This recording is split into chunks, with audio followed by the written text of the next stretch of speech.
Latvijas Republikas tiesības sargs sadarbībā ar Eiropas Tiesību studentu asociāciju Latvijā organizē tiesas procesa izspēli cilvēktiesībās. Sveiks, studenti! Mans vārds ir Mārtiņš. Šodien es tev nesu lieliskas ziņas. Latvijas Republikas tiesības sargs organizē tiesas procesa izspēli cilvēktiesībās. Šī būs pirmā šāda veida izspēle Latvijā. Tādēļ aicinu tieši arī tevi piedalīties šajā izspēlē. Es pats esmu piedalījies vairākās tiesas procesa izspēlēs, gan Latvijā, gan ārvalstīs. Tādēļ atbildēšu tev šodien uz diviem jautājumiem. Pirmais, kas īsti ir tiesas procesa izspēle? Un otrais, kādēļ tieši tev būtu tajā jāpiedalās? Izspēle ir tiesas procesa simulācija. Ir pieteicējs, ir atbildētājs un ir tiesneši, kur uzdod jautājumus.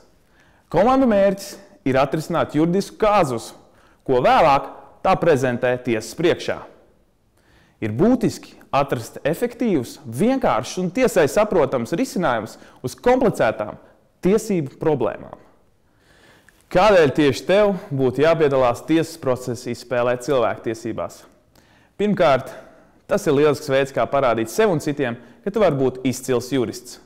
Otrkārt, tā ir iespēja pilnveidot savas prasmes, argumentācijas prasmes, pētniecību, publisko runu un arī iegūt fundamentālu izpratni par aktuāliem tiesību jautājumiem.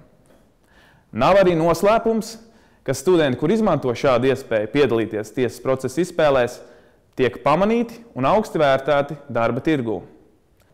No savas pieredzes varu teikt, ka es ieguvu lieliskus draugus, forši pavadīju laiku un neatsveramu pieredzi.